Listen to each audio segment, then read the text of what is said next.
அருட்பெருஞ்சோதி அருட்பெருஞ்சோதி தனிப்பெரும் கருணை அருட்பெருஞ்சோதி. எல்லா உயிர்களும் இன்புற்று வாழ்க, வள்ளல் மலரடி வாழ்க வாழ்க, கொல்லா வருதம் குவளை எல்லாம் ஓங்குக, நல்லோர் நினைத்த நலம் பெறுக, நன்றி நினைத்தெல்லோரும் வாழ்க இசைந்து. உலக மக்களே, அறிவார்ந்த அன்பர்களே, ஆண்மநேய ஒருமைப்பாடுடைய அன்பர்களே, அருட்பெருஞ்சோதி ஆண்டவருடைய திருவிளையாடல்களை பார்த்து கொண்டிருக்கிறோம். அருட்பெருஞ்சோதி ஆண்டவருடைய திருவிளையாடல் இந்த பிரபஞ்சத்தில் ஏன் நடக்க வேண்டும், எதற்காக நடக்க வேண்டும் என்ற நிலைகளை நமது பிள்ளை பெருமான அவருடைய திருவற்பாவிலிருந்தே பார்த்து கொண்டிருக்கிறோம். திருவற்பா என்பது ஏற்கனவே பிரபஞ்சத்தில் நடந்த உண்மைகளையும் இந்த 4 யுகங்களிலுமே கிரேத யுகம், திரேத யுகம், துவார யுகம், கலியுகம், இந்த 4 யுகங்களிலுமே எப்படியெல்லாம் இந்த சமயங்களும் மதங்களும் மார்க்கங்களும் சூழ்ந்து கொண்டு மக்களை எப்படியெல்லாம் வழிபட செய்து விட்டார்கள், மக்களை எப்படி வழி நடத்தினார்கள் என்பதை தான் திருவற்பாவிலிருந்தே பார்த்து கொண்டிருக்கிறோம். ஒவ்வொரு யுகத்திற்கும் ஆயுள் காலம் உண்டு. அந்த யுகங்கள் முடிந்தவுடனே ஏற்கனவே திரேத யுகம், துவார யுகம், கலியுகம், இந்த 4 யுகங்களிலுமே தோன்றிய சமயங்களும் மதங்களும் மார்க்கங்களும் முடிவடைந்து விட்டன. ஒவ்வொரு யுகம் முடிவடையும் போதும் அடுத்த யுகம் தொடங்கும் போதும் சரி, ஏற்கனவே முடிந்த யுகத்தில் இருந்த சமயங்களும் மதங்களும் மார்க்கங்களும் நெறிமுறைகளும் முடிவடைந்து விட்டன.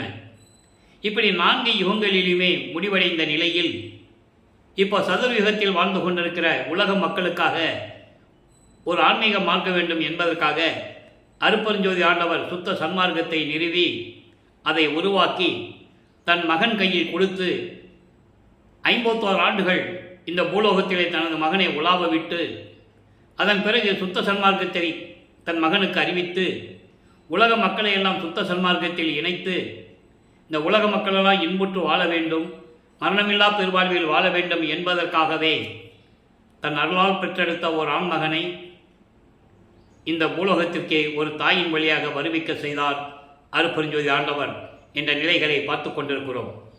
அந்த வகையிலே நமது பிள்ளை பெருமானவர்கள் அருட்பெருஞ்சோதி ஆண்டவருடைய மகனாகிய வளர்ப்பமானவர்கள் 5/10/1823 ஆண்டு சிதம்பரம் அருகிலே மருதூர் என்ற ஒரு கிராமத்திலே ராமையா பிள்ளை சின்னையம்மையார் என்பவர்களுடைய உலக வாழ்க்கையில் மகனாக வருவிக்க உற்றார்.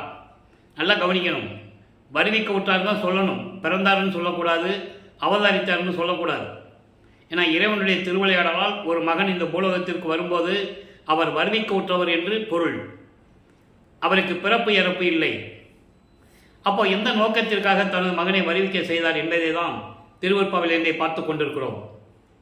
திருவற்பாவில் 6 திருமறைகளிலும் தனது மகனை இந்த சமயங்களிலும் மதங்களிலும் மார்களில் ஈடுபட செய்து சைவ சமயத்தின் தலைவனாகிய சிவபெருமானை வழிபட செய்து சைவ சமயத்தின் அடையாளமாகிய திருநூரை பூசிக்கொண்டும் உத்திராட்சமாலை போட்டுக்கொண்டும் எப்படி சிவபெருமானை வழிபட்டார் என்பதையும், அதன் பிறகு சுத்த சன்மார்க்கத்தை கொடுத்த பிறகு அருட்பெருஞ்சோதி ஆண்டவர் தான் இயற்கை உண்மை விளக்க கடவுள் என்பதையும், அவர்தான் ஆதியும் அந்தமில்லா தோன்றிய சுயமாக தோன்றிய இறைவன் என்பதையும் திருவற்பாவிலிருந்தே நாம் பார்த்து கொண்டிருக்கிறோம். நமது பிள்ளை பெருமானவர்கள் இந்த 1823 ஆண்டு தொடங்கிய திருவிளையாடல் 30/1/1874 ஆண்டுகள் வரையிலும் அருட்பெருஞ்சோதி ஆண்டவருடைய திருவிளையாடல்கள் தொடர்ந்து நடைபெற்று கொண்டிருக்கிறது. இந்த 51 ஆண்டுகளையும் 8 ஆண்டுகளாக பிரித்து தனது மகனுக்கு அருளை கொடுத்து கொண்டிருக்கிறார் அருட்பெருஞ்சோதி ஆண்டவர். அந்த ஒவ்வொரு 8 ஆண்டுகளிலும் எப்படி தன் மகனுக்கு அருளை கொடுத்தார் என்பதை தான் திருவற்பாவிலிருந்து 1ஆம் திருமுறையிலிருந்து 6ஆம் திருமுறை வரையிலும் நாம் பார்த்து கொண்டிருக்கிறோம். இதுவரை 319 பதிவுகளை போட்டிருக்கிறோம். நீங்களும் பார்த்திருப்பீர்கள். 319 எபிசோடுகளை நீங்கள் பார்த்திருப்பீர்கள் என்று நான் நம்புகிறேன். இன்று 320வது எபிசோடு, பதிவு 320. இப்படி மருதூரிலே வருவிக்க விட்ட நமது பிள்ளை பெருமானவர்கள் ஒரு தாயின் கருவறையிலே இருக்கும்போது எப்படியெல்லாம் இறைவனுடைய திருவிளையாடல் நடந்தது என்பதையும், அதன் பிறகு 5 மாத குழந்தையாக இருக்கும்போது சிதம்பரத்திலே தன் மகனுக்கு எப்படி சிதம்பர ரகசியத்தை காட்டினார் என்பதையும் நாம் தெளிவாக பார்த்துவிட்டோம். இருந்தாலும் இன்று பார்க்கக்கூடியவர்களுக்கு புரிய வேண்டும் அல்லவா, அதை ஒரு சுருக்கமாக சொல்லுகிறேன். ஏற்கனவே விளக்கமாக புரிய வைத்தாயிற்று, இன்றைய சுருக்கமாக சொல்லுகிறேன். ஒரு தாயின் கருவறையிலே இருக்கும்போது, அதாவது பௌதிக வடிவம் என்று கூறுவார், பிண்ட வடிவத்திலே இருக்கும்போது தாயின் கருவறை இருட்டாக இருக்கிறது என்று தன் தந்தையிடம் கூறும்போது அருட்பெருஞ்சோதி ஆண்டவர் தன் மகனுக்கு வழிகாட்டியதையும், அதன் பிறகு பசி என்று கூறும்போது தன் மகனுக்கு கருவறையிலே அருளமுதம் ஊட்டியதையும், காற்று வராத இடத்திலே என்னை அடைத்து விட்டாயே என் தந்தையை என்று கூறும்போது அமுத காற்று வீசியதையும், இப்படியெல்லாம் ஒரு தாயின் கருவறையிலே இருக்கும்போது திருவிளையாடல் நடந்து கொண்டிருந்தது. அதன் பிறகு நமது பிள்ளை பெருமான் அவர்கள் இந்த மண்ணுலகை தொட்டபோது வானவர்கள் எல்லாம் பிரம்மன், திருமால், ருத்திரன் போன்ற பதத்தலைவர்களும் ரிஷிகளும் முனிவர்களும் நமது பிள்ளை பெருமானவர்களை வாழ்த்தி வரவேற்கிறார்கள். இது பாடல்களிலே உண்டு. எங்களை எல்லாம் ஆளப்போகும் அருள்கடலே என்று வாழ்த்தி வரவேற்கிறார்கள். இந்த நிலைகள் தொடர்ந்து நடந்து கொண்டிருக்கும் போது 5 மாத கால இடைவெளியிலே ஒரு திருவிழாவுக்காக சிதம்பரத்திற்கு கிராமத்திலிருந்து எல்லாமே போகிறாங்க. அப்போ நமது குழந்தை இறைவனையும் அழைத்து கொண்டு செல்லுகிறார்கள். அங்கே தனது மகனுக்கு வெளியாக காட்டுகிறார், எந்த விதமான உருவம் இல்லாமல். நீங்கள் எல்லாம் பார்த்துருப்பீங்க, ஒவ்வொரு சமய தலைவனுடைய உருவங்களை எல்லாம் எப்படி வரைஞ்சாங்க, எப்படி படங்களில் இருக்கிறதுன்னு நீங்கள் பார்த்துருப்பீங்க. எடுத்துக்காட்டாக சிவபெருமானை எடுத்துக்கிட்டோம்னா தலையிலே கங்கை வைத்து கொண்டிருப்பார், பரிசந்தனை சூடியிருப்பார், கழுத்தில் பாம்பு இருக்கும், கையில் சூலாயுதம், இப்படி ஆயுதங்கள்லாம் இருக்கும். இப்படி எந்த விதமான உருவமும் இல்லாமல் தன் மகனுக்கு வெளியாக காட்டியவர் அவர்தான் அருட்பெருஞ்சோதி ஆண்டவர். அதை பாடலிலே சொல்லுவார். தில்லை திளச்சடையே திரை தூக்க தரிசித்த போது வெய்வகை மேல் காட்டாதே எந்தனக்கே வெளியாய் காட்டிய மெய்வுறவாம் மெய்ப்பொருளை என்று கூறுவார். வெய்வகை மேல் காட்டாதே என்பது இதுதான். அதாவது ஆடை அணிந்து அணிகலன்களை அணிந்து கொண்டு இப்படியெல்லாம் இல்லாமல் வெளியாக காட்டிய எனது உண்மையான தந்தை அருட்பெருஞ்சோதி ஆண்டவர் என்று கூறுகிறார். இப்படி காலங்கள் கடந்து கொண்டிருக்கும் போது ராமையா பிள்ளை அவர்கள் காலமான உடனே சின்னம்மையார் அவர்கள் குழந்தைகளை எல்லாம் அழைத்து கொண்டு அந்த அம்மையார் பிறந்த ஊராகிய சின்னக்காமனம் என்ற கிராமத்துக்கு செல்லுகிறார்கள். அது பொன்னேரி பக்கத்தில் இருக்கு. அங்கே சில காரணங்களால் இருக்க முடியவில்லை. அதன் பிறகு சென்னையிலே வந்து குடியேறுகிறார்கள். அவர்கள் குடியேறிய பகுதி ஏழுகணர் பகுதி என்று பொருள் என்ற இடத்திலே வீராசாமி முதலியார் தெருவிலே குடியேறுகிறார்கள். அங்கே நமது குழந்தை இறைவன் வளர்ந்து கொண்டிருக்கிறார். பள்ளியிலே சேர்க்கணும், பள்ளிக்கூடத்தில் கொண்டு சேர்க்கிறாங்க. படிக்க முடியாதுன்னு வந்துட்டார். காரணம், இறைவனுடைய திருவிளையாடல் நடந்து கொண்டிருக்கிறது. தனது மகன் உலகியலிலே எந்த ஆசிரியரிடமும் உலக படிப்பை, இந்த சந்தை படிப்பை கற்கக்கூடாது என்றும், தனது மகன் யாரையும் குருவாக ஏற்றுக்கொள்ளக்கூடாது என்றும் நிர்ணயித்து அருட்பெருஞ்சாண்டவர் திருவிளையாடல் செய்து கொண்டிருக்கிறார். அந்த வகையில் அவரால் படிக்க முடியவில்லை. பள்ளியை விட்டு வெளியேறுகிறார். படிக்க முடியாது என்று சொல்லி அந்த நிலையிலே வீட்டிலே ஏற்படுகின்ற பிரச்சனைகளை எல்லாம் நமது குழந்தை இறைவன் சந்தித்து கொண்டிருக்கிறார். உங்களுக்கு தெரியும், ஒரு குழந்தைய பள்ளிக்கூடத்தில் சேர்த்துட்டு அந்த குழந்தை பள்ளிக்கூடத்தை போலன்னா எவ்வளவு நெருக்கடி இருக்குன்னு உங்களுக்கு தெரியும். ஆக அவருடைய மனம் ஒரு தனிமையான இடத்தை நாடுகிறது. நல்லா கவனிக்கணும். இப்போ பிள்ளை பெருமான் அவர்கள் நமது குழந்தை இறைவன் 1ஆம் ஆண்டிலிருந்து 8 ஆண்டுகளுக்குள் இருக்கிறார். வருவிக்க ஆண்டிலிருந்து 8 ஆண்டுகளுக்குள் இருக்கிறார்.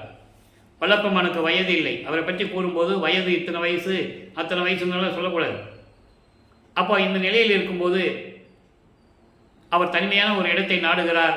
அப்படி கிடைச்ச இடம்தான் கந்தகோட்டம் என்ற ஒரு இடம். அங்கே ஒரு முருகன் கோயில் இருக்குது. காலையில் எந்திரிச்சு போயிடுறது, அப்புறம் நைட்டு எல்லோரும் படுத்த பிறகு தான் வர்றது. இந்த மாதிரி நிலையில் தொடர்ந்து கொண்டிருக்கிறது. 9ஆவது ஆண்டு தொடக்கத்தில் முதல் 8 ஆண்டு இப்படியே போயிடுச்சு.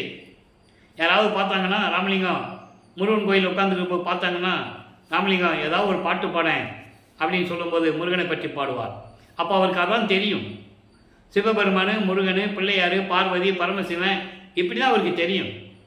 ஏன்னா சைவ சமயத்திலிருந்து வருவிக்க விட்டதனால் அவருக்கு அதான் தெரியும். மீதி எல்லாம் மறைப்பு நிலையும் மறப்பு நிலையும் இருக்கிறது.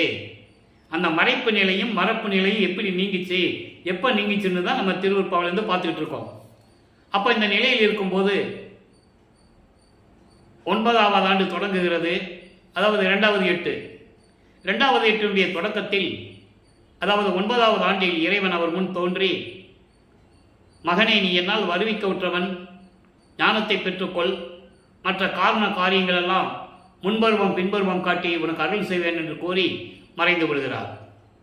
அப்போ இவருக்கு இதுவரைக்கும் தான் யார் என்று தெரியாத நிலை நீங்கி இப்போ இறைவனுடைய மகன் என்று தெரியும். இறைவனால் வருவிக்க உற்றவன் என்று தெரியும். ஏன் வருவிக்க உற்றார், எதற்காக வருவிக்க உற்றார் என்ற நிலை தெரியாது. அருப்பெருஞ்சோதி ஆண்டவர் யாருன்னு தெரியாது. சுத்த சன்மார்க்கம் யாருன்னா அந்த நிலை அவருக்கு தெரியாது. அவருக்கு தெரிஞ்சதெல்லாம் சிவபெருமானு.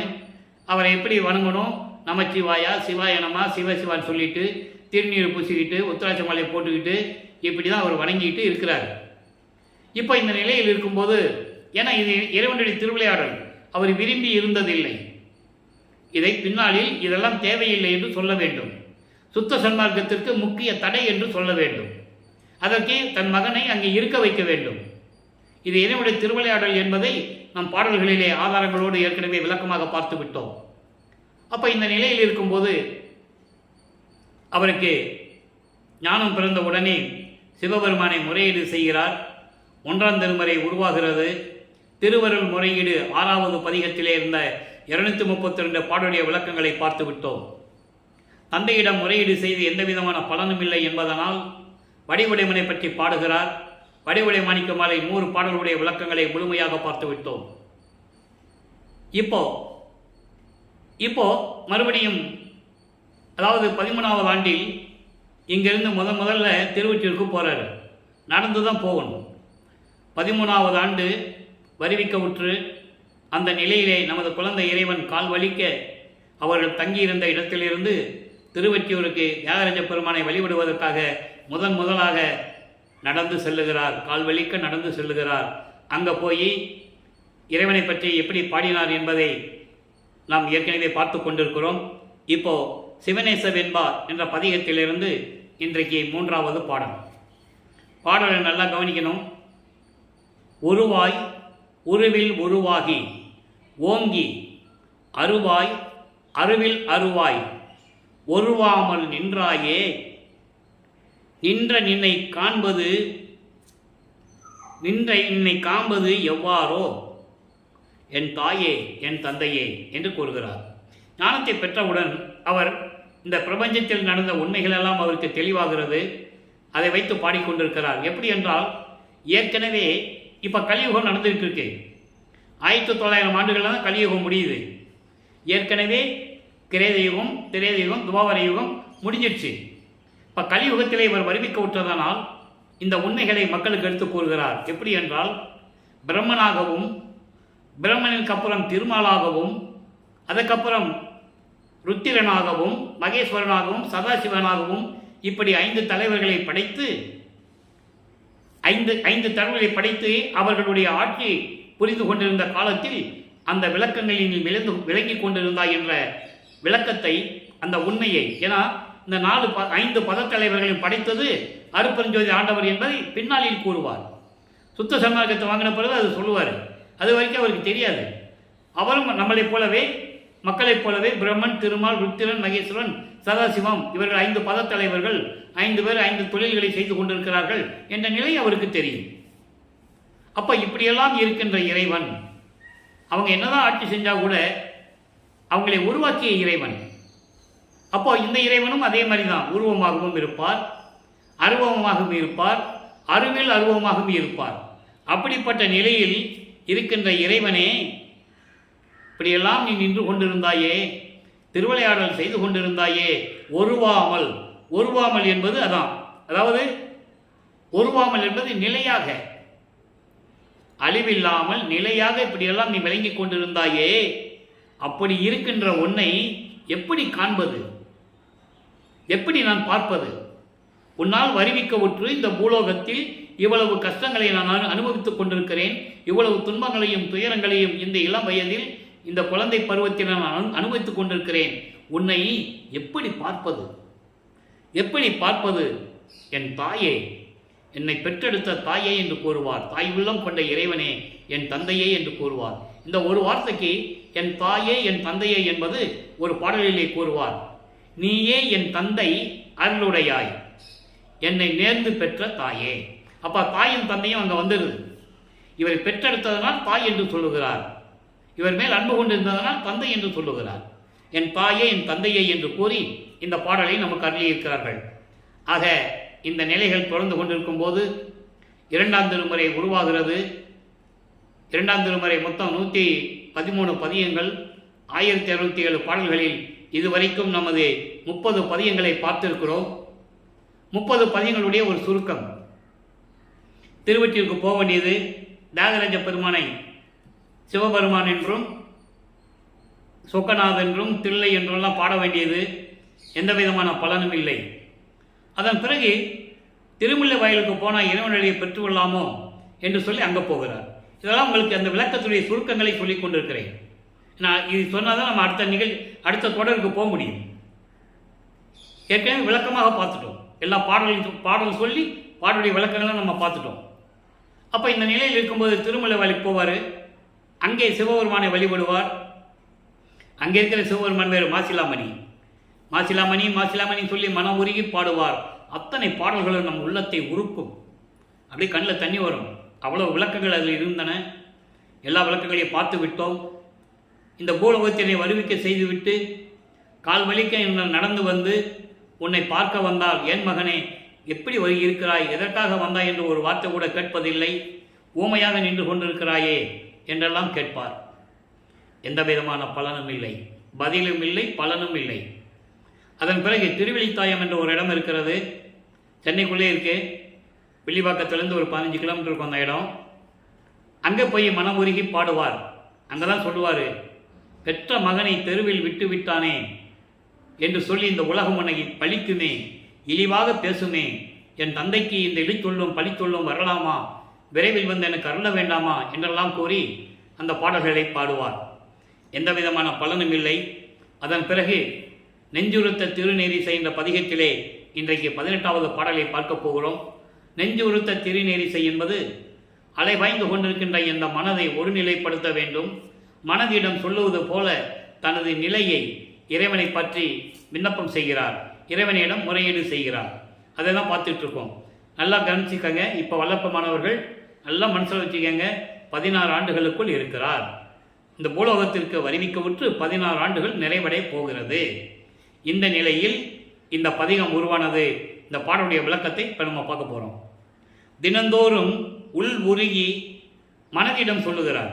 தினந்தோறும் உள் உருகி சீர்பாடும் அன்பர் மனந்தோறும் ஓங்கும் மணியை, இனந்தோறும் வேதம் மலர்கின்ற வியன் பொழில் சூழ் ஒற்றி நகர் போதம் மலரை நெஞ்சே போற்று. மனமே, நீ ஒரு நிலையில் இரு. முதல்ல ஏன் அலைவாய்ந்து கொண்டிருக்கிறாய்? மான் போல தாவிக் கொண்டிருக்கிறாய், குரங்கு போல தாவிக் கொண்டிருக்கிறாய். ஒரு நிலையில் இரு என்று சொல்லி மனதிடம் சொல்லுவது போல சொல்லுகிறார். தினமும் உள்ளத்திலே உள்ளம் உருகி, தினமும் உள்ளம் உருகி இறைவனுடைய புகழ் பாடும் அன்பர்களுடைய மனந்தோறும், அன்பர்களுடைய மனத்தில், எல்லாருடைய மனத்திலும் விளங்கிக் கொண்டிருக்கின்ற மணி போன்ற இறைவன், ஒப்பற்ற இறைவன். அப்படிப்பட்ட இறைவனை இனந்தோறும் வேதமலர், இனந்தோறும் வேதம் மலர்கின்ற வியன்மொழி சூழ் ஒற்றி நகர். அதாவது இனந்தோறும் என்பது அங்கே இருக்கின்ற நீர்நிலைகளில் கொத்து கொத்தாக தாமரை மலர்கள் பூத்து கொண்டிருக்கும். அப்படி தாமரை மலர்கள் பூத்து கொண்டும் வயல்களும் நீர்நிலைகளும் சோலைகளும் பூஞ்சோலைகளும் தென்னஞ்சோலைகளும் சூழ்ந்து கொண்டிருக்கின்ற திருவொற்றியூரில் இருக்கின்ற விஞ்ஞானம் கொண்ட கடவுளை, அப்படிப்பட்ட இறைவனை மனமே நீ தினமும் வணங்குவாயாக, போற்றி வணங்குவாயாக, இறைவனிடம் முறையீடு செய்வாயாக என்று சொல்லி மனதிடம் சொல்லுவது போல இந்த பாடலை அருளியிருக்கிறார்கள். ஆக பிள்ளைப்பெருமானவர்கள் வருவிக்க உற்று 16 ஆண்டுகள் வரையிலும் இந்த நிலை தொடர்ந்து கொண்டிருக்கிறது. அதன் பிறகு 17வது ஆண்டிலிருந்து 24 ஆண்டுகளுக்குள் என்ன நடந்தது என்பதை 3ஆம் திருமுறையிலே உருவாகிறது. அந்த 3ஆம் திருமுறையில் இருக்கின்ற 19 பதியங்களில் இருந்தும் 235 பாடலுடைய விளக்கங்களை நாம் ஏற்கனவே பார்த்து விட்டோம். அதனுடைய ஒரு சுருக்கம். இப்போ காலங்கள் உருண்டோடுகிறது, காட்சிகள் மாறுகிறது. இப்போ திருவொற்றியூருக்கு போறாரு. திருவொற்றியூர் போகும்போது இப்போ இறைவன் காட்சி கொடுப்பார், ஆனால் மறைந்து விடுவார். காட்சி கொடுப்பது, மறைந்து விடுவது, இவருக்கு ஒரு நம்பிக்கை வந்துவிட்டது. இறைவன் காட்சி கொடுக்கிறார், எப்படியும் அருளை பெற்று விடலாம் என்ற நோக்கத்தில் தினமும் திருவொற்றியூர் சொல்லுகிறார். அப்போ பவனி வருகிறது. அதாவது வீதி உலா கொண்டு வராங்க தேரில் வச்சு தியாகராஜ பெருமானை. இவர் ஒரு தெரு முனையில் நிற்பார். அங்கே தேரிலே இருக்கின்ற இறைவன் இவருக்கு காட்சி கொடுப்பார், மறைந்து விடுவார், பேசுறதில்லை.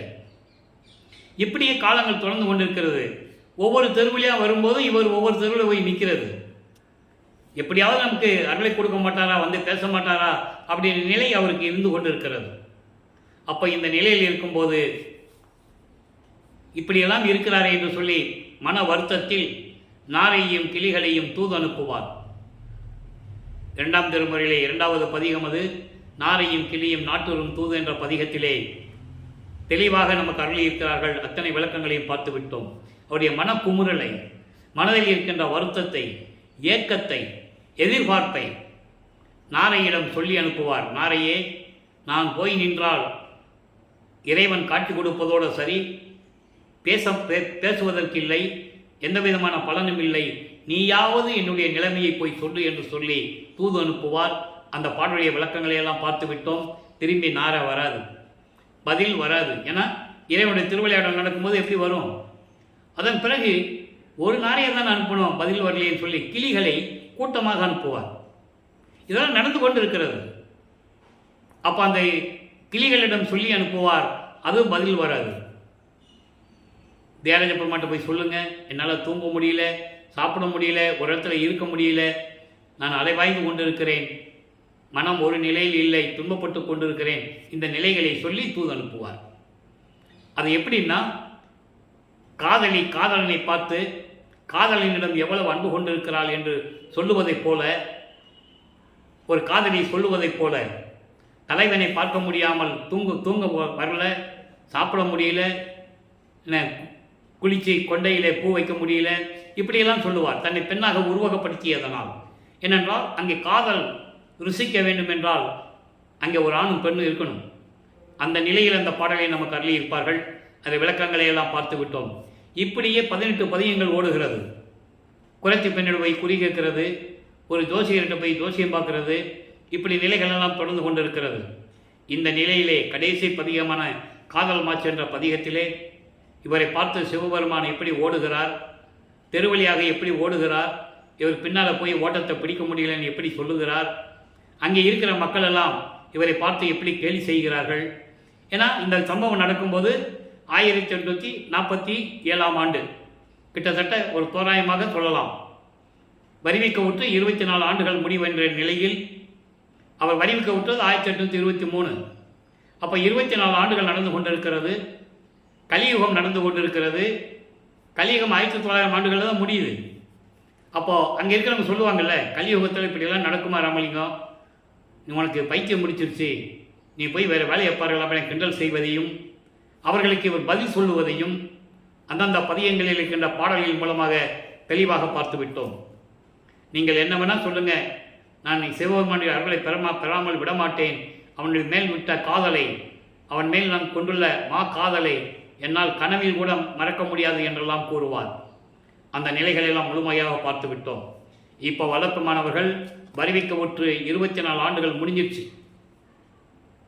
இப்போ 25வது ஆண்டிலிருந்து 32 ஆண்டுகளுக்குள் அந்த 8 ஆண்டுகளில் என்ன நடந்தது என்பதை 4ஆம் திருமுறையில் இருக்கின்ற 8 பதியங்களிலும் 197 பாடல்களுடைய விளக்கங்களையும் நாம் முழுமையாக பார்த்து விட்டோம். அன்பு மாலை, அருப்பிரகாச மாலை, பிரசாத மாலை, ஆனந்த மாலை, பத்தி மாலை, சௌந்தர மாலை, அபராத மன்னிப்பு மாலை, அதிசய மாலை என்ற பதியங்களில் இருக்கின்ற அத்தனை பாடல்களையும் விளக்கங்களை பார்த்து விட்டோம். இப்போ இவருக்கு 27 ஆண்டுகள் ஆகிறது. இந்த பூலோகத்துக்கு வந்து 27 வருஷம் ஆகுது. அப்போது கல்யாணம் பண்ணணும்னு சொல்கிறாங்க. ஏன்னா உலகியல்ல சொல்லுவாங்க இல்லையா, இவனுக்கு ஒரு கால் கட்டு போட்டால் தான் இவன் அடங்குவான், வீட்டுக்கு அடங்குவான், ஒழுங்காக எப்படியாவது ஏதாவது வேலை பார்த்து பழச்சிக்குவான் அப்படின்னு சொல்லுவாங்க. அதே நிலையில் அவர் அப்படி தான் நினச்சிட்டு இருக்காங்க.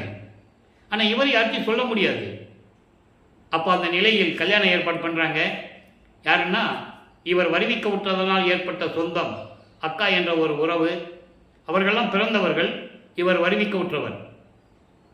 அப்போது அந்த உறவிலே தனக்கோடி அம்மையார் வந்து இங்கே பிறக்கிறாங்க. அந்த குடும்பத்தில், இவர் வருவிக்க விட்டுற குடும்பத்தில் அந்த பொண்ணு வந்து பிறக்கிறாங்க. அந்த அம்மையாருக்கு இவர் தான் தாலி கட்டணும். இது இறைவனுடைய திருவிளையாடல். இது ஏற்கனவே அந்த பாடலில் இருக்கின்ற விளக்கங்களை எல்லாம் பார்த்து விட்டோம். இது ஏற்கனவே நிர்ணயிக்கப்பட்டது.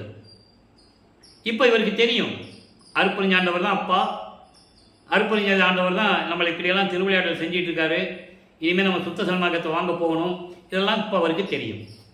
அதனுடைய விளக்கங்களை நம் பாடல் மூலமாக விரிவாக பார்த்து விட்டோம். ஏன்னா 319 எபிசோடில் பார்த்துருக்கோம். கிட்டத்தட்ட நெருங்கியிருக்கோம், ஒரு வருஷம் நெருங்கி நம்ம இதை பேசிகிட்டு இருக்கோம், திருவிளையாடலில் சொல்லிக்கிட்டு இருக்கோம். அப்போ இந்த நிலையில் இருக்கும்போது இவர் முதல்ல முடியாதான் சொல்லுவார். இவர் அந்த சாமியார்கிட்ட கூப்பிட்டு போவாங்க. இவர் அங்கே போய் திருவொற்றியூரில் போய் எங்கள் அப்பனும் சொல்லி அங்கே பேசிக்கிறது.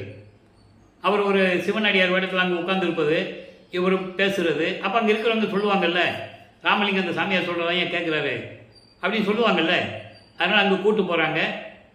அவர் உடனே சொல்கிறாரு, மகனே நீ ஏன் கவலைப்படுற, சும்மா தாலி கட்டி மனைவியை ஏற்றுக்கோ அப்படின்னு சொல்லிடுறாரு. உடனே அந்த சந்தோஷத்தில் அப்பங்கிட்ட இருந்து பெர்மிஷன் வாங்கியாச்சு. அந்த சந்தோஷத்தில் சரின்னு சொல்லிடுறாரு. திருமண ஏற்பாடுகள் நடக்குது. அந்த திருமண மண்டபத்தில் எல்லாரும் உட்கார்ந்துருக்காங்க. முக்கியமாக வானவர்கள், பதத்தலைவர்கள், பிரம்மன், திருமால், ருத்திரன் போன்ற பதத்தலைவர்கள், ரிஷிகள், முனிவர்கள், சத்தர்கள், சக்திகள், சித்தர்கள் எல்லாமே உட்கார்ந்து மணமக்களை வாழ்த்துவதற்காக உட்கார்ந்துருக்காங்க. அந்த பாடலை நாம் ஏற்கனவே தெளிவாக பார்த்து விட்டோம். அப்போ இவர் மனசு தேடுது, கண்ணு அப்படியே அளவாயுது. 4 வருஷத்துலேயாவது அப்பா அம்மா வந்திருப்பாங்கன்னு தேடுறாரு. யார்? அருட்பெருஞ்சாண்டவரையும் சிவகாமி வெள்ளியும் தேடுறாரு. அவங்க வரல. அதுக்கான காரணங்கள் பின்னால் அவர் சொல்கிறார். ஏன் வரலைன்றது பின்னால் சொல்கிறாரு. அதை நம்ம ஏற்கனவே விளக்கமாக பார்த்துட்டோம். இப்போது வரலைன்னு சொல்லி மனசு கஷ்டப்படுது. நேரம் நெருங்கிட்டு தாலி கட்டி அந்த தனக்கொடியம்மையாருக்கு மோட்ச வீட்டை காட்டி விமோசனத்தை கொடுத்து ஏற்கனவே சஞ்சீதம், பிராரத்தம், அகாமியம் போன்ற கர்ம வினைகளை எல்லாம் நீக்கி விமோசனம் கொடுக்கிறார். இதெல்லாம் முடிந்த பிறகு அன்று இரவிலே அருட்பெருஞ்சோதி ஆண்டவரும் சிவகாமி வெள்ளியும் 2 குதிரை மாட்டின தேரில் வந்து மணமக்களை எப்படி வாழ்த்தினார் என்பதை தெளிவாக பாடல்கள் இருந்ததை நாம் பார்த்தோம். ஒன்றுக்கு ஒன்று ஒவ்வொரு பாடல்கள் லிங்க் இருக்குது. எங்கேயோ ஒரு பாடலில் சொல்லுவார், அந்த லிங்கை நம்ம தான் இறைவன் கொடுத்த விளக்கத்தால் மக்களுக்கு சொல்லணும்.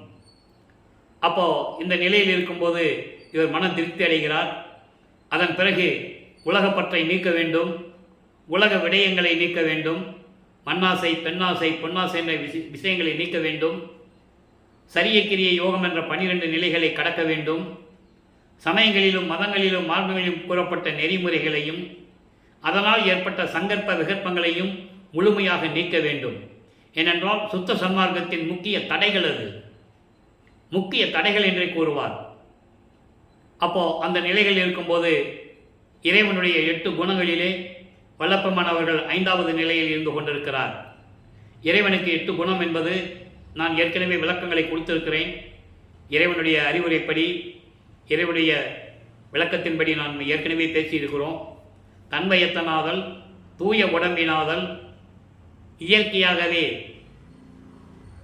உணர்தல், முற்றிலும் உணர்தல், இயற்கையாகவே பாசங்களை நீக்குதல், முடிவில் ஆற்றல் உடைமை, பேரருள் உடைமை, வரம்பில் இன்ப உடைமை, இப்படி 8 நிலைகள் உண்டு. இப்போ வல்லப்பெருமானவர்கள் 5வது இடத்தில் இருந்து கொண்டிருக்கிறார். இறைவனுடைய குணத்தில் 5வது குணத்தில் இருந்து கொண்டிருக்கிறார். எல்லா சமயங்களையும் நீக்கியாச்சு, எல்லாவற்றையும் நீக்கியாச்சு, இயற்கையாகவே பாசங்களை நீக்கியாச்சு. இப்படி ஏகப்பட்ட நிலைகளை எல்லாம் நாம் ஏற்கனவே விளக்கமாக பார்த்துருக்கிறோம். இப்போது ரூமை பூட்டி, இருக்கிற வீட்டு கதவை பூட்டி, உள்ள தாப்பா போட்டு உள்ளே உட்காந்துட்டார். இனிமேல் திருவொற்றியூருக்கும் போகக்கூடாது. ஏற்கனவே திருமலை வாயிலுக்கும் திருவள்ளி தயத்துக்கு வர முடியாதுன்னு சொல்லிட்டு வந்துட்டார். இப்போ திருவொற்றியூருக்கும் போக முடியாதுன்னு சொல்லிட்டார். இறைவன் வரட்டுன்னு சொல்லி தாப்பா போட்டு உள்ளே உட்காந்துட்டார். இதை பார்த்த இறைவன் விண்ணுலகத்திலே இருந்து பூலோகத்திற்கு, சுத்த சிவஞான வெளியில் இருந்து பூலோகத்திற்கு தனது மகன் இருக்கின்ற தெருவிலே கால் வலிக்க நடந்து வந்து எப்படி கதவை திறந்து அருளை கொடுத்தார் என்பதை நாம் தெளிவாக பார்த்து விட்டோம். அதனுடைய ஒரு சுருக்கம், தன் தந்தை வருவதை, எப்படிப்பட்ட திருவடிகள், அப்படி திருவடிகள் கால் சிவக்க கால் வலிக்க நடந்து வந்து தெருக்கதவை திறந்து ஒரு காலை உள்ள வைத்து ஒரு காலை வெளியே வைத்து எனக்கு அருளை கொடுத்தார் என்று சொல்லுவதை அத்தனை பாடல்களிலே பார்த்து விட்டோம். இப்போ தத்துவங்களை கடப்பது எப்படி, அந்தங்களை கடப்பது எப்படி, சரியக்கிரி யோகம் என்ற 12 நிலைகளையும் எப்படி கடந்தார், தத்துவ சித்தியை எப்படி பெற்றார், ஏம சித்தியை எப்படி பெற்றார், என்ற நிலைகளை முழுவதுமாக பார்த்து விட்டோம். அதற்கான தனியாக கூட பதியங்களை நாம் போட்டிருக்கிறோம். ஜீவகாரிய ஒழுக்கத்திலிருந்து எல்லா பதிவுகளையும் நாம் பதிவு செய்திருக்கிறோம், நீங்கள் பார்க்கலாம். அப்போ இந்த நிலையில் இப்போ என்ன பண்ணுறது, கதவை பூட்டிட்டாரு, அவர் வந்து திறந்தார், எல்லாரையும் கொடுத்துட்டாரு. இப்போ வெள்ளாடை அணிந்து முக்கால் போட்டு இப்போ சுத்த சன்மார்க்கத்தை வாங்குவதற்கு சுத்த சிவஞான வெளிக்கு செல்ல வேண்டும். அங்கே தான் சாகா கல்வியை கற்றுக்கொள்ள வேண்டும். அந்த நிலையில் இருக்கும்போது தத்துவங்களை கடந்து, அந்தங்களை கடந்து, அண்டங்களை கடந்து, வெளிகளை கடந்து, பரவெளி, பரம்பரவெளி, பராபரவெளி, பெருவெளி, பெரிசுகவெளி போன்ற வெளிகளை எல்லாம் கடந்து ஒவ்வொரு வெளிக்கும் ஒரு நிலை உண்டு, நவநிலைகள் என்று கூறுவார். அந்த வெளிகளை எல்லாம் கடந்து சென்று அங்கே சுத்த சிவஞான வெளிக்கு சென்று கொண்டிருக்கிறார். அங்கே சத்தியஞான சபை இருக்கிறது. அந்த சத்தியஞான சபைக்குள்ளே யாரும் போக முடியாது. தேவர்கள், பிரம்மன், திருமல் கூட வெளியே தான் நிற்கணும். முதல் படியில் கூட கால் எடுத்து வைக்க முடியாது.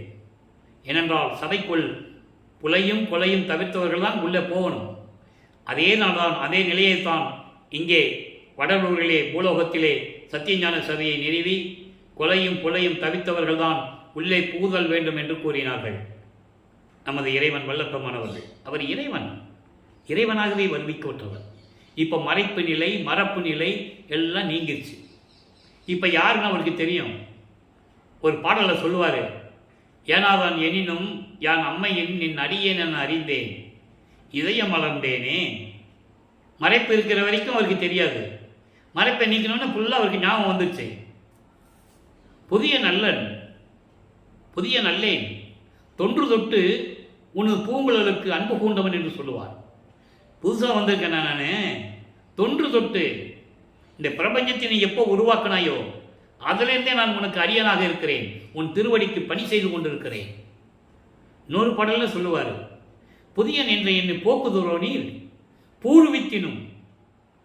பூர்வித்தினும் என்பது என்ன?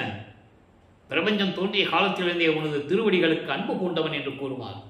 அப்போ வல்லப்பமானவர்கள் ஒரு யுகத்திலேயும் இருந்தவர். ஏன் அருப்பறிஞ்சது அகவலிலே உண்டு. ஊழி தோறும் ஊழி உழப்பராது ஓங்கி வாலி என்று எனக்கு வாய்த்த நன்னிதியே. அதில் மட்டுமா சொல்லுவார். பாடல் நிறைய பாடல்கள் உண்டு. ஊழி தோறும் ஊழி உயிர் தலைத்து ஓங்கினன், ஏன்னா 7 உலக அவத்தை விட்டு ஏறினேன் மேல்நிலை, அதற்கு ஊழி தோறும் ஊழி உயிர் தலைத்து ஓங்கினன், ஊழி தோறி ஊழி உளவினும் அழியா உடம்பை அளித்தனன். இதிலிருந்து நம்ம என்ன தெரிஞ்சுக்கிறது? அவர் ஒவ்வொரு யுகத்திலும் அழிவில்லாமல் இருந்தவர். அப்படி ஏன் பூலோகத்துக்கு ஒரு தாயின் வழியாக வந்தார்? அதற்கான விளக்கங்களை தான் இப்போ நம்ம பார்த்துக்கிட்டு இருக்கோம். இப்போ சமயங்களும் மதங்களும் மார்க்கம் சொல்லப்பட்ட நெறிகளை இவர் விடணும். அதில் ஒன்றுமே இல்லைன்னு சொல்லணும். சுத்த சன்மார்க்கத்தை வாங்கணும். அந்த நிலையில் தான் இப்போ நம்ம பார்த்துக்கிட்டு இருக்கோம். இப்போ வல்லப்பமானவர்கள் 5வது இருந்து கொண்டிருக்கிறார். 33வது ஆண்டிலிருந்து 40 ஆண்டுகளுக்குள் என்ன நடந்தது என்பதை தான் இப்போ நம்ம பார்த்துட்டு இருக்கோம். அப்போது சுத்த சன்மார்க்கத்தை வாங்குறதுக்கு அங்கே போகிறாரு. மகனை வரவேற்கிறார் அருட்பெருஞ்சோதி ஆண்டவர். அங்கே வரவேற்று மகனை, இங்கே தேவர்கள் பிரம்மன் எல்லாம் சொல்லிட்டாங்க, நாங்கள்லாம் உள்ளே வர முடியாது, நீங்கள் போங்கன்னு சைகை காட்டுவாங்க. நீங்கள் போகிறதுக்கு உங்களுக்கு ஒரு ஆளுக்கு தான் தகுதி இருக்குது, நீங்கள் போங்கன்னு சொல்லுவாங்க. இவருக்கு ரொம்ப ஆச்சரியம். ஏன்னா முதல்ல போகிறாரு, எல்லாமே புதுசாக இருக்குது. எப்படி 13வது ஆண்டில் திருவொற்றியூருக்கு போனாரோ அதே போன்று 33வது ஆண்டில் சுத்த சிவஞான வழிக்கு பறந்து போயிட்டு இருக்காரு. அப்படி பறக்கும்போது எல்லாம் பார்ப்பாங்கல்ல, நீங்கள் சினிமாவில் பார்த்துருப்பீங்கல்ல, தேவர்கள்லாம் வானத்திலிருந்து அப்படியே பறந்து கீழே வர்றது, அங்கேருந்து மலர் தூவுறது எல்லாம் நீங்கள் சினிமாவில் பார்த்துருக்கீங்கல்ல, அதே மாதிரி தான். அப்போ இந்த நிலையில் தொடர்ந்து கொண்டிருக்கும்போது மகனை வரவேற்று, மகனே 2.5 நாளிகை தான் இருக்கிறது. 2.5 நாளிகை என்பது 1 மணி நேரம்.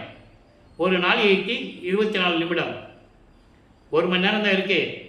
போய் இந்த ஆடைகளை கலைந்து விட்டு முக்காடு போட்டு தானே போகிறாரு. புனித நீராடி புத்தாடை அணிந்து அணிகலன்களை எல்லாம் அணிந்து மங்கள கோலத்துடன் வருவாயாக.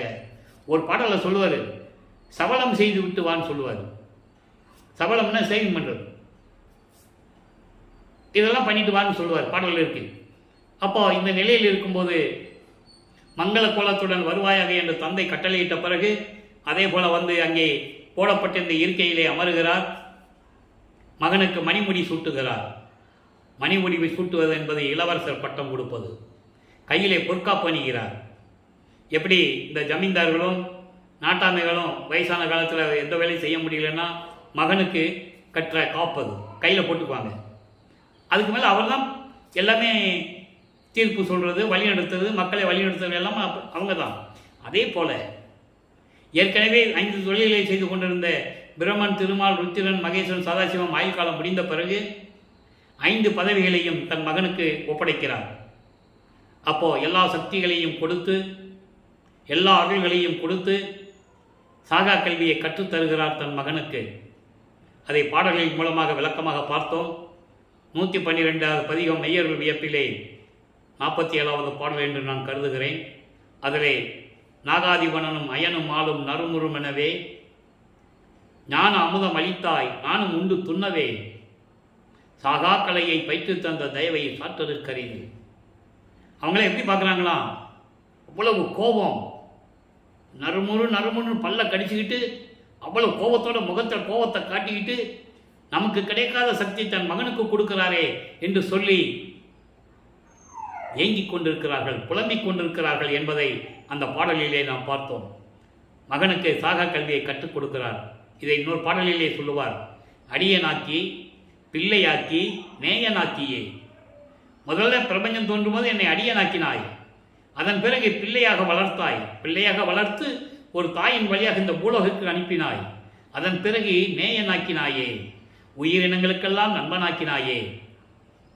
அதுக்கு அடுத்து சொல்லுவார், அடிகளாக்கி கொண்டாய் என்னை அவலம் நீக்கியே.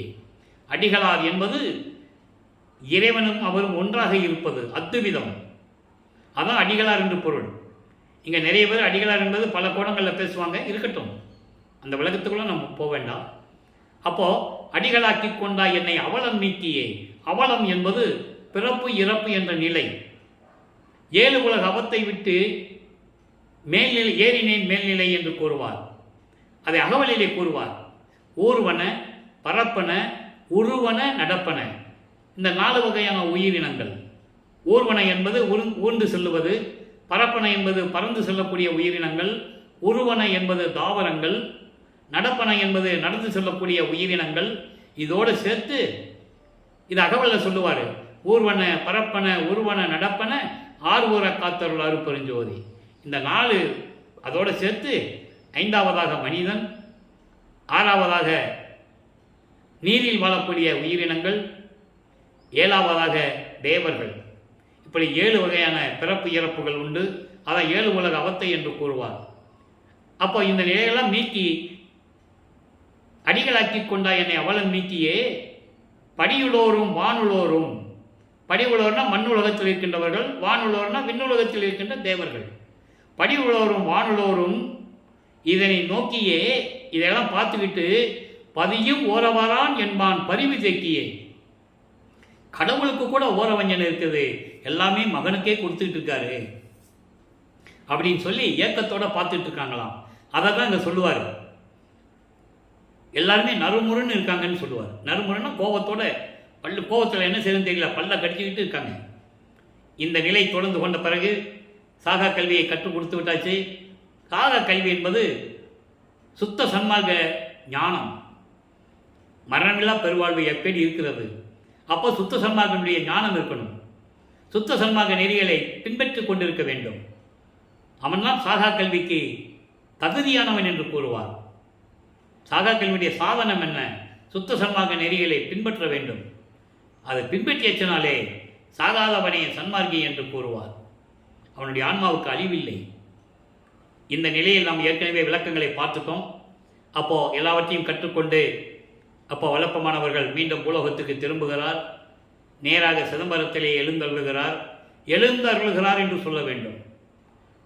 நடந்து போனாரே, மாட்டு வண்டியில் போனாரே, கூட்டமாக போனார்லாம் சொல்லக்கூடாது. எழுந்தருளுகிறார். அந்த காலகட்டங்கள் எல்லாரையும் பெற்றுக்கொண்டவர். நடக்கணும்னு அவசியம் கிடையாது. நினைச்ச இடத்துல இருப்பார். அங்கேயும் போனார், அதுக்கான விளக்கத்தையும் நம்ம கொடுத்துருக்கோம். அங்கே இவர் வருவிக்க விட்டதனால் ஏற்பட்ட சொந்தத்தில் வந்த பரசுராமனவரும் அங்கே அவங்க அப்பா வேலையை செஞ்சுட்டு இருக்கிறார். பிரிட்டிஷ் காலத்தில் அவங்க அப்பா வேலையை செஞ்சுட்டு இருக்கிறார், கணக்கு பிள்ளை வேலையை செஞ்சுட்டு இருக்காரு. அவரும் கருங்குழியில் இருக்கிற அந்த வீட்டு ஓனரு, வீட்டு உரிமையாளர் வெங்கட ரெட்டியார் அவர்கள் அங்கே 2 பேரும் பேசிகிட்டு இருக்காங்க. அந்த நேரத்தில் அங்கே எழுந்தருளுகிறார். ஏன்னா இது இறைவனுடைய திருவிளையாடல், இப்படி தான் நடக்கணும். ஏன்னா அவர் வந்து கருமொழியில் இருக்கணும், அதுக்கு ஒரு இடம் வேணும். அதுக்கப்புறம் ஜீவாணி ஒழுக்கத்தை சொல்லணும், தர்மசாலையை நிறுவனம், கோர்ட்டில் போய் அருப்பாவை ஜெயிச்சு, இதெல்லாம் வரணும். உங்களுக்கு தெரியும், இது பிளான் பண்ணதில்லை. இப்படியெல்லாம் நடக்கணும், உங்களுக்கு தெரியும். இறைவன் அல்லவா? அப்போ கருமொழியிலே வந்து அவர் சொல்ல, இந்த மாதிரி கல்யாணம் பண்ணி வச்சோம், குடும்பம் நடத்த முடியாத வந்துட்டான், நீங்கள் கூட்டு போய் உங்கள் வீட்டில் வச்சுக்காங்கன்னு சொல்ல, அவர் அழைத்து கொண்டு தான் இருந்த வீட்டிலே ஒரு அறையை ஒதுக்கி சுத்தப்படுத்தி நமது பிள்ளை பெருமானவர்களுக்கு வழங்குகிறார்கள். அங்கே 9 வருடங்கள் இருப்பிடமாக கொண்டுள்ளார் நமது பிள்ளை பெருமானவர்கள். இப்போ 6வது இடத்தில் இருந்து கொண்டிருக்கிறார். 6×8 = 48. 41வது ஆண்டிலிருந்து வரிவிக்க உற்று 41வது ஆண்டிலிருந்து 48 ஆண்டுகளுக்குள் என்ன நடந்தது என்பதை இப்போ நம்ம லைவாக பார்த்துக்கிட்டு இருக்கோம். இப்போ அங்கே அருட்பெருஞ்சாண்டவரும் மகனும், தந்தையும் மகனும் எப்படி உரையாடினார்கள், எப்படியெல்லாம் பிளான் பண்ணாங்கன்றதெல்லாம் நம்ம ஏற்கனவே பாடலில் விளக்கமாக பார்த்துட்டோம். இப்போ அங்கிருந்து கிளம்பக்கூடிய காலம் வந்து விட்டது. தான் இருந்த இடத்திற்கு தண்ணீரால் விளக்கு எரித்த இல்லம் என்ற ஒரு பெயரை ஏற்படுத்திவிட்டு, அதுவும் திருவிளையாடல் தான், ஒரு இறைவனுடைய திருவிளையாடல். அந்த அம்மா செம்பில் என்னன்னு சொல்லி வைக்கும்போதே அதில் தண்ணி இருக்குதுன்னு இவருக்கு தெரியும், சொல்லக்கூடாது. ஏமா தண்ணி வச்சுட்டு போகிறீங்கன்னு கேட்கக்கூடாது. இவர் ஒரு உடம்பே ஒளி உடம்பு, உலகியலுக்காக இது திருவிளையாடல் நடந்துகிட்டு இருக்கு, புரிஞ்சுக்கணும் நீங்கள்.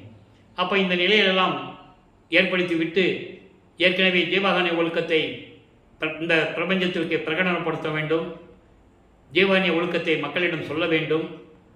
பசி, பிணி, தாகம், இச்சை, எளிமை, பயம், கொலை 7 பிரிவுகள் உண்டு. இது பசியும் கொலையும் பரஜீவகாருண்யம், மீதெல்லாம் அபரஜீவகாருண்யம். இந்த ஜீவகாருண்ய ஒழுக்கத்தை ஏற்கனவே நம்ம போன வாரத்தில் பதிவு போட்டிருக்கோம், நீங்கள் பார்க்கலாம். அப்போது அதுக்கு ஒரு தர்மசாலை வேண்டும். அப்போ தர்மசாலை வாங்கிறதுக்கு ஊர் மக்கள்கிட்ட பேசணும். இப்போ இவர் ஓரளவுக்கு பிரபலமானவர். அவர் வந்து பார்வதியோட மக்கள்கிட்ட பேசும்போது சாமியார் கேட்குறாரு, சாமிக்கு கொடுத்துடலாம். அவர் சாமியார் தானே சொல்லுவாங்க, இறைவன் யாரும் சொல்கிறதில்லை, தெரியாது அவங்களுக்கு. இவரே யார்கிட்ட சொல்கிறதில்லை. கூட இருந்தவர்களும் சரி, மாணாக்கர்களையும் சரி, அணுக்க தொண்டர்கள் என்று சொல்லக்கூடியவர்களுக்கும் சரி, இவர் இறைவன் யாருக்கும் தெரியாது. ஏதோ இருக்கிறாரு, ஏதோ சுற்றி வளையல் செய்கிறாரு, நம்ம கூட கொஞ்சம் இருப்போம், ஏதாவது நமக்கு உதவி செய்வார் என்ற நோக்கத்தில் இருந்தவர்கள். இவர் சுத்த சமாகத்தை பற்றி பேசும்போது கூட அவர்கள் சைவ நெறிவியலை பின்பற்றி கொண்டிருந்தவர்கள் என்பது எல்லாருக்கும் தெரியும், இது சொல்ல வேண்டிய அவசியம் இல்லை. அப்போ இந்த நிலையில் இருக்கும்போது அவர் ஊர் மக்களிடம் வந்து பேசுகிறார், கொடுத்துட்றாங்க. சரி சாமி நீங்கள் எடுத்துக்காங்கன்னு சொல்லும்போது அதே இடத்திலே 23/5/1867 தர்மசாலையை நிறுவி அன்றைய அணை அடுப்பை மூட்டி உணவை சமைத்து பசியோடு வருகின்றவர்களுக்கு பசியை போக்கிக் கொண்டிருக்கிறார், பசியை நீக்கி கொண்டிருக்கிறார். நம்மளையெல்லாம் படைத்து காத்து கொண்டிருக்கின்ற இறைவன் அருட்பெருஞ்சோதி ஆண்டவராகிய வல்லப்பெருமான் அவர்கள். இப்போ என்ன கேட்டால் நான் சொல்லுவேன், உங்களை படைத்தது யாருன்னு என்கிட்ட யாராவது கேட்டால் வல்லப்பெருமான் தான் சொல்லுவேன். காரணம் 30/1/1874 இரவு 12 மணியிலிருந்து இந்த பிரபஞ்சத்தில் இருக்கின்ற 84 லட்சம் யோனி வகையில் பிறந்த அத்தனை உயிரினங்களையும் படைத்தவர் வல்லப்பெருமான் அவர்கள். படைத்தல், காத்தல், அழித்தல், மறைத்தல், அருளல் என்ற 5 தொழில்களையும் செய்து கொண்டிருக்கிறார். அதுக்கு முன்னால் 4 பேர் தனித்தனியாக செஞ்சாங்க. அதை ஒரு பாடலிலே சொல்லுவார், ஆக்கி அழித்தல் முதலாம் 5 ஓர் 5 தேக்கி அமுது நீ செய் என்றான், தூக்கி எடுத்தான் அணைத்தான், இரவாத தேகம் கொடுத்தான், சிற்றம்பலத்தான் என்கோ என்று கூறுவார். எல்லாருமே தனித்தனியாக செஞ்சுட்டு இருந்தாங்க, மொத்தமாக என்கிட்ட கொடுத்துட்டாரு. நான் ஒரு காலத்தில் நான் அச்சப்பட்டேன், எப்படி நம்மளால் செய்ய முடியுமோன்னு அச்சப்பட்டேன்னுலாம் ஒரு பாடலில் சொல்லுவார். அச்சம் தவி அடைக்கலம் புகுதல் சொல்லுவார். எல்லாரும் வந்து என் காலில் தொட்டு கும்பிடுறாங்க, பிரம்மன்லேருந்து எல்லாரும், எல்லா தொழிலையும் எனக்கே கொடுத்துட்டேன், எனக்கு அச்சமாக இருக்கே அப்படின்னு சொல்லும்போது அது இயற்கை. ஒரு ஆள்கிட்ட போய் ஒரு கம்பெனியுடைய நிர்வாகத்தை முழுவதுமாக நீ பார்த்துக்கோ அப்படின்னா அவனுக்கு கொஞ்சம் அச்சம் வரதானே செய்யும். எந்த அச்சம்னா, நம்ம இது சரியாக செய்வோமா, செய்ய முடியுமா இருக்கும். சாதாரண ஒரு கிளார்க்கை கொண்டு ஒரு கம்பெனியில் நீ ஜெனரல் மேனேஜராக இல்லைன்னா அவனுக்கு ஒரு பயம் வரதானே செய்யும், கம்பெனியை நடத்தணுமே. அதுபோல் அந்த பாடல்களில் சொல்லுவார். ரொம்ப அற்புதமான பாடல்கள்லாம் உண்டு, அந்த விளக்கங்களை எல்லாம் நம்ம பார்த்துட்டோம். இந்த நிலையில் இருக்கும்போது சொல்லுவார் அவர், இரவாமை உற்றேன் தெளிவாக சொல்லுவார். சுத்த சன்மார்க்கம் பெற்றேன் இரவாமை உற்றேன், பெற்றேன் என்றும் இரவாமை, வேதம் தவிர்ந்தே இறைவன் என்னை உற்றை கலந்தான், நானும் அவனை கலந்தேன் உற்றேன், உற்று கலந்தேன் ஒன்றானோம் என்று ஒரு பாடலிலே சொல்லுவார். அற்புதமான பாடல்கள் எல்லாம் உண்டு. இந்த அடியான் பெற்ற தவம் யாருதான் புரிவார்கள் என்றெல்லாம் கூறுவார். இப்படியெல்லாம் அந்த பாடல்களுடைய விளக்கங்களை நாம் நேரடியாக பார்த்திருக்கிறோம். இப்போ இந்த நிலையில் இருக்கும்போது, தர்மசாலையில் இருக்கும்போது 1869ஆம் ஆண்டு நீதிமன்றத்தில் எப்படி வழக்கு தொடரப்பட்டது, ஆறுமுகனாவலார் முத்துசாமி ஐயர் என்ற ஒருவரிடம் ஒரு வழக்கறிஞரை நியமித்து, முத்துசாமி ஐயர் என்பவரை வழக்கறிஞராக நியமித்து எப்படி வழக்கு தொடர்ந்தார் என்ற விளக்கங்களை நேரடியாக நம்ம பார்த்தோம். அதன் பிறகு இவர் எப்படி அங்கே எழுந்தருளி நீதிபதிக்கு காட்சி கொடுத்து விளக்கங்களை எல்லாம் கேட்டு, திருவருட்பாவை மறுப்பாய் என்று அறிவிக்க முடியாது, திருவருட்பாதான் மக்களுக்கு ஏற்றது வரும் காலங்களில் என்று சொல்லி தீர்ப்பளித்ததை நாம் விளக்கமாக பார்த்து விட்டோம். அந்த தீர்ப்பை பெற்றுக்கொண்டு தர்மசாலையில் இருக்கும்போது உத்தரஞான சிதம்பரமாலை எப்படி உருவாக்கி, சமாதி வற்புறுத்தலை எப்படி கூறினார், அருப்பெருஞ்சோதி நடராஜபதி மாலையினுடைய பாடலுடைய விளக்கம், இதை பற்றி கூறும்போது இன்னமும் அந்த விளக்கத்தை சொல்ல வேண்டி இருக்கிறது. காரணம், நடராஜன் என்று வரும்போதே எல்லாருக்கும் ஞாபகமும் உடனே சிதம்பரத்துக்கு தான் போகும். சிதம்பரத்தில் இருக்கின்ற நடராஜன் சைவ சமயத்தின் தலைவன், சைவ சமயத்தின் தலைவன், ஒரு சமயத்தினுடைய தலைவர்கள் யார்? சிவபெருமான், நடராஜன், சொக்கநாதன் அந்தந்த காலகட்டங்களில் திருவிளையாடல் செஞ்சுவாங்க. அருப்பெருஞ்சாண்டவர் சுத்த சன்மார்க்கத்தின் தலைவன், ஒரே இறைவன், பல பேர்கள்லாம் கிடையாது, பல இடத்துலலாம் திருவிளையாடல் கிடையாது. நல்லா புரிஞ்சுக்கணும் நீங்கள். அப்போ இந்த நிலையில் இருக்கும்போது அந்த பாடல்களை, நடராஜபதி மாலை என்ற பதிகத்திலே இருக்கின்ற பாடல்களை உடைய விளக்கங்களை முழுமையாக பார்த்தோம். அருப்பெருஞ்சோதி நடராஜ பதியே என்று கூறுவார். நடராஜனுக்கும் அருப்பெருஞ்சோதி நடராஜபதிக்கும் வித்தியாசங்கள் உண்டு. அருப்பெருஞ்சோதி நடராஜபதி சைவ சமயத்தை சார்ந்தவர்கள் அல்ல. சாதியும் மதமும் சமயமும் பொய்யென ஆதியில் உணர்த்திய அருப்பெருஞ்சோதி, சாதியும் மதமும் சமயமும் காணா ஆதியானாதயம் அருப்பெருஞ்சோதி. சிவபெருமானும் நடராஜன் அப்படி கிடையாது. எல்லா சங்கற்ப விகற்பங்களில் ஈடுபட்டு கொண்டிருப்பவர்கள். சுத்த சன்மார்க்க வழிபாடே வேற. திருநீர் பூசக்கூடாது, உத்திராட்சி மாலை போட்டக்கூடாது, சமயங்களிலும் மதங்களிலும் மார்க்கம் சொல்லப்பட்ட அடையாளங்கள் எதுவுமே இருக்கக்கூடாது. அதுதான் சுத்த சன்மார்க்கம். அதை மக்களிடம் வலியுறுத்தி யாரும் கூறுவதில்லை. மறைத்து மறைத்து மறைத்து விட்டார்கள். கேட்டால் கூட்டம் வரட்டும், கூட்டம் வரட்டும் அப்படின்னு சொல்லி உண்மைகளை மறைத்து விட்டார்கள். வல்லப்பெருமான் சொல்லுகிறார், கூட்டம் எனக்கு தேவையில்லை, ஓர் ஆள் வந்தால் போதும்னு சொல்கிறார். சுத்த சன்மார்க்க நெறியில் இருந்து கொண்டு ஓர் ஆள் வந்து மனதார இறைவனை மனம் உருகி இருந்தால் போதும் என்று சொல்லுகிறார். அதாங்க பாடலில் சொல்கிறாரு ஞான சரியில்லை. நினைந்து நினைந்து உணர்ந்து உணர்ந்து நெகிழ்ந்து நெகிழ்ந்து அன்பு நிறைந்து நிறைந்து ஊற்றலும் கண்ணீர் அதனால் உடம்பு நனைந்து நனைந்து. சிவபெருமான் சொல்ல சொன்னாரா? சிவசிவான் சொல்ல சொன்னாரா? கிடையாது. அருளமுதே நன்னிதியே ஞான நடத்தரசே. எவ்வளோ அருமையாக சொல்கிறார் பாருங்க இறைவனுடைய நிலைகளை. இப்படியெல்லாம் வணைந்து வணைந்து ஏத்துதனாம் வம்பின் மக்களை வாருங்கள், வம்பின்னா வாருங்கள், வந்துவிட்டால் உலகீர் மரணமில்லா பெருவாழ்வில் வாழ்ந்திடலாம் கண்டீர். உலக மக்களே, உங்களுக்கு மரணமில்லா பெருவாழ்வு காத்து கொண்டிருக்கிறது. இறைவனுடைய திருவடி உங்களுக்கு காத்து கொண்டிருக்கிறது. பிணைந்துரையேன் பொய்ப்புகளேன் சத்தியமே சொல்லுகின்றேன். பொற்சபையில் சிற்சபையில் புகுந்தருணம் இதுவே. எதுக்கு அந்த பாடலை ஞானசரியை முதல் பாடலை கொடுத்தார்? ஞானசரியை என்பது மரணமில்லா பெருவாழ்வு. சரிய கிரிய யோகம் என்ற 12 நிலைகளும் சமயங்களையும் மதங்களையும் மார்க்கங்களையும் சார்ந்தது. சரியில் சரியை, சரியில் கிரியை, சரியில் யோகம், சரியில் ஞானம், இப்படி ஒவ்வொன்றுக்கும் 4 நிலைகள் உண்டு. பன்மார்க்கம் கடந்தேன் என்று சின்னம்பிடி, 12 மேல் நின்று சின்னம்பிடி. 12 மேல் என்பது 13வது நிலை, திரையோதச நிலை. அதுதான் ஞானசரியை, அதுதான் மரணமில்லா பெருவாழ்வு. ஞானசரியை, ஞான கிரியை, ஞானத்தில் யோகம், ஞானத்தில் ஞானம், இந்த 4 நிலைகளும் தான் சுத்த சன்மார்க்கத்தினுடைய நிலைகள். அப்போ இந்த நிலையில் இருக்கும்போது நடராஜபதி மாலையிலே வருகின்ற பாடல்களை முழுமையாக நாம் பார்த்தோம். நடராஜன் வேறு, நடராஜபதி வேறு. இவங்கெல்லாம் எல்லாம் ஒன்று தான். அதெல்லாம் ஒன்றும் இல்லைப்பா, அதெல்லாம் ஒன்று தான் சொல்லுவாங்க. நீங்கள் சிதம்பரத்தில் போய் அருப்பெருஞ்சோதி சொல்ல முடியுமா? சொல்லி பாருங்களேன். ஏன் சிவாலயங்களில் எந்த ஆலயத்துக்கு போனாலும் சரி, சைவ சமயம், வைஷ்ணவ சமயம், கௌபாரம், காணாபத்தியம், சாகதம், எந்த அம்மன் கோயிலுக்கு போனாலும் சரி, முருகன் கோயிலுக்கு போனாலும் சரி, பிள்ளையார் கோயிலுக்கு போனாலும் சரி, நீங்கள் போய் அங்கே அருப்பணி சொல்ல முடியுமா? முடியாது. அப்புறம் எப்படி ஒன்றாகும்? நல்லா புரிஞ்சுக்கணும் நீங்கள். இதான் லாஜிக்கு. அப்போ சுத்த சன்மார்க்கம் தனி நெறி கொண்டது. நீங்கள் எந்த கோயிலுக்கு போனாலும் கருவறையில் இருக்கிற அந்த உருவத்தை விளக்கேற்றி தீபத்தில் காட்டினாதான் அந்த முகத்தை நீங்கள் பார்க்க முடியும். முகத்தை பார்க்கும்போது தான் நீங்கள் சிவனன்னா நமச்சிவாயன்னு சொல்லுவீங்க, வைஷ்ணவ திருமாலன்னா கோவிந்தா, முகுந்தா, வெங்கடேஸ்வரா அப்படின்னு சொல்லுவீங்க இல்லையா? அப்போ அந்த ஒளி யாரு? அந்த ஒளி யார்? அந்த ஒளி காட்டினாதான் உங்களுக்கு அந்த அந்த உருவத்துடைய ஒளி உங்களுக்கு தெரியும். அப்போ அருப்பெருஞ்சோதி ஆண்டவர்களுக்குள் அடங்குனது. இதுதான் தத்துவம். இந்த தத்துவத்தை மக்களிடம் சொல்ல வேண்டும். மூலஸ்தானம் ஒரு இடத்துல இருக்கும், கருவறை ஒரு இடத்துல இருக்கும். அங்கே உள்ள ஒரு ஐயர் காட்டிக்கிட்டு இருப்பார். 50 அடி 100 அடி தள்ளி தான் நீங்கள் இருப்பீங்க. அப்போ அந்த ஒளியை கட்டினா அந்த முகம் தெரியும். அப்போ அந்த ஒளி யார்? அருப்பெருஞ்சோதி. அருப்பெருஞ்சோதி அந்த ஒளியில் தான் எல்லாமே அடக்கம். இந்த தத்துவத்தை உலக மக்களிடம் சொல்ல வேண்டும். இதுதான் பிரபஞ்சத்தின் உண்மை.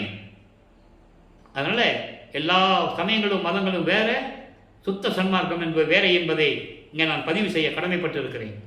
சரி, இந்த நிலைகள்லாம் தொடர்ந்துகிட்டு இருக்கு. இப்போ மாயை வலிக்க அழுங்கல் என்ற பதிகத்திலிருந்து சில பாடல்களை பார்த்து கொண்டிருக்கிறோம். இது ஏற்கனவே விடுபட்ட பாடல்கள். ஏனென்றால் இந்த நிலையில் சொன்னாதான் அந்த பாடலுடைய விளக்கம் சரியாக இருக்கும் என்பதற்காக இதை ஏற்கனவே நம்ம சொல்லாமல் வச்சிருந்தோம். இப்போ நம்ம சொல்கிறோம்.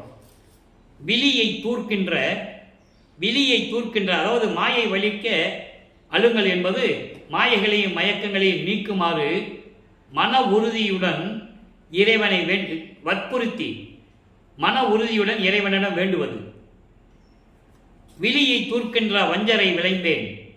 இதனுடைய உள்நோக்கம் என்னன்னா, ஏற்கனவே சமயங்களிலும் மதங்களிலும் மார்க்கங்களில் இருக்கும்போது அவர் இருந்த நிலைகளை கூறுகிறார். 6ஆம் திருமுறையிலே நான் இப்படியெல்லாம் இருந்தேன், அதையெல்லாம் நீக்கி என்னை ஆண்டு கொண்டாயே என்று கூறுவதுதான் இதனுடைய சாராம்சம்.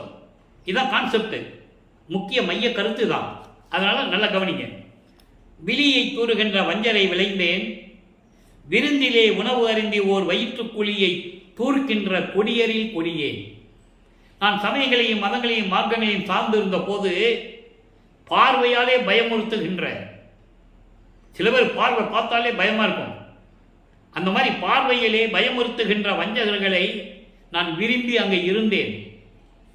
அதே போல விருந்துக்கு போய் வயிறு புடைக்க சாப்பிடுகின்ற கொடியரிலும் கொடியனாக இருந்தேன். அவர் சாப்பிடல. அப்படி சாப்பிடுறவங்களை விட நான் கொடியவன் என்று சொல்லுகிறார்.